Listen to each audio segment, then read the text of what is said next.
แดงนี่หน่อยมาเนาะกำลังสิออกมา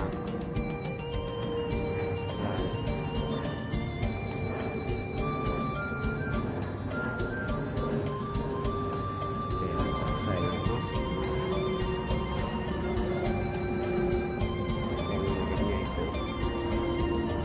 เอาเสือกมัดไว้เพราะว่ามันย้อนเสือกสิบอยู่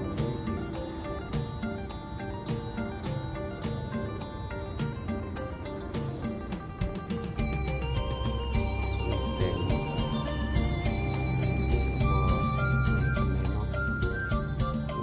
พออยู่พอกินนี่ละพอได้เก็บกินเอาไว้ไปซื้อ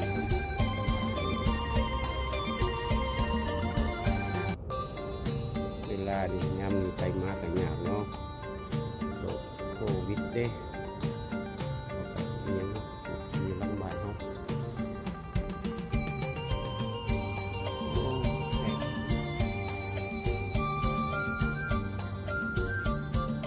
ดีเลย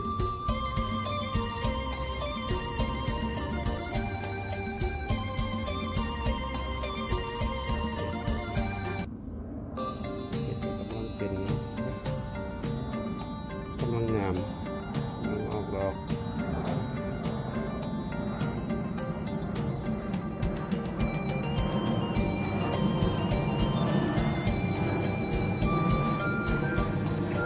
โอ้โหว่ามันเก็บเลย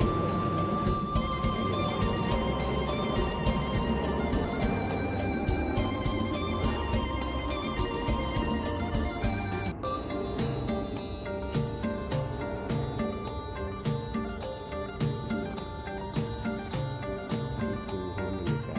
ปัดสีแสดเนาะเพราะว่าแกะดู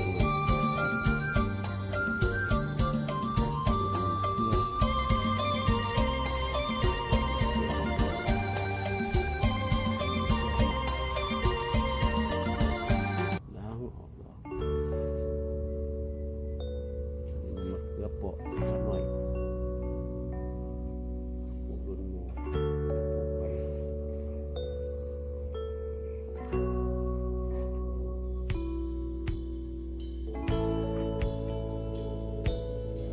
จะผักหอมมะเขือกำลังเกิดที่ทุนมันเกิดอยู่นี่ก่อนเป็นหมันใส่ถั่ว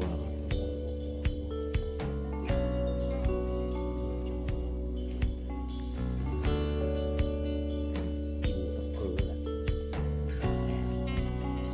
จะได้กินกับเกลือ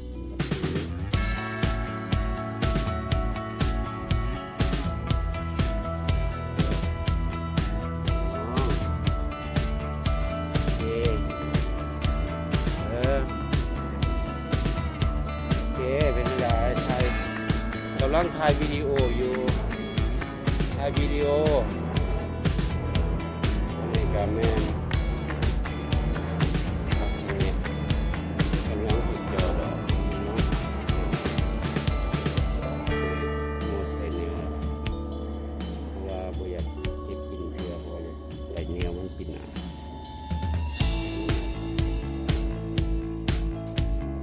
แม่นส่วนมะเขือเนาะเนี่ย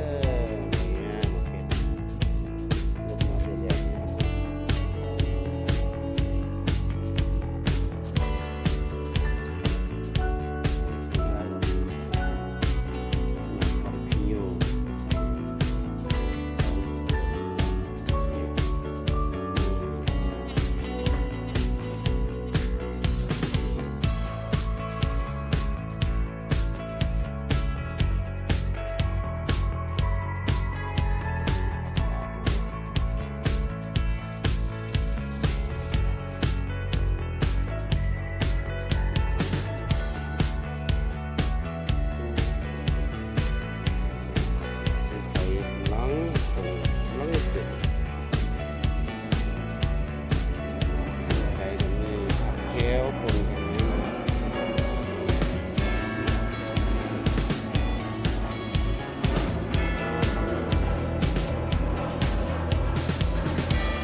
เดี๋ยวแค่อีก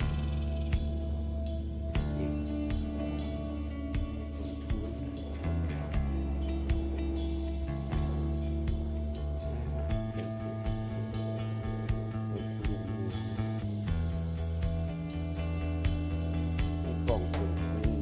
เกือบอย่างเล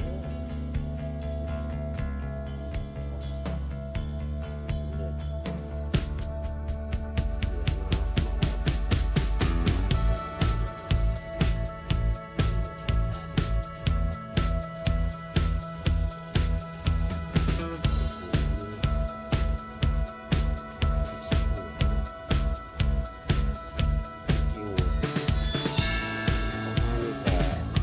ประมาณนี้แหละเนาะพอยังไง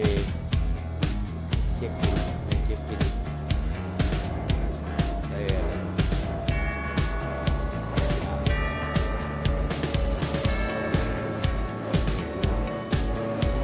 อันนี้ก็แม่นดอกที่ว่า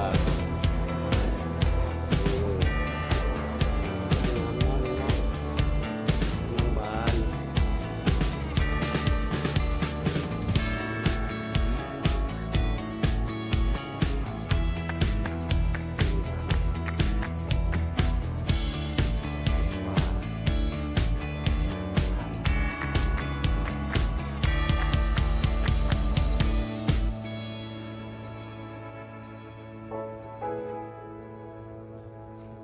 ไทยดอกตาย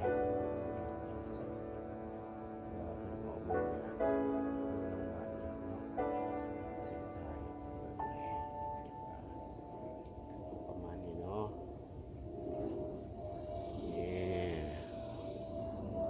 แล้ว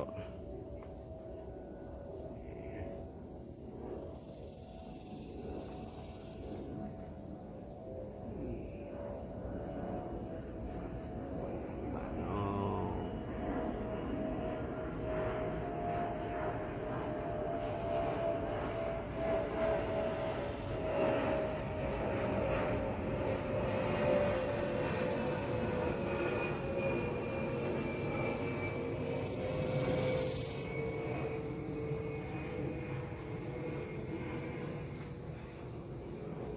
ครับมันสวนแจวมันสวนเนาะ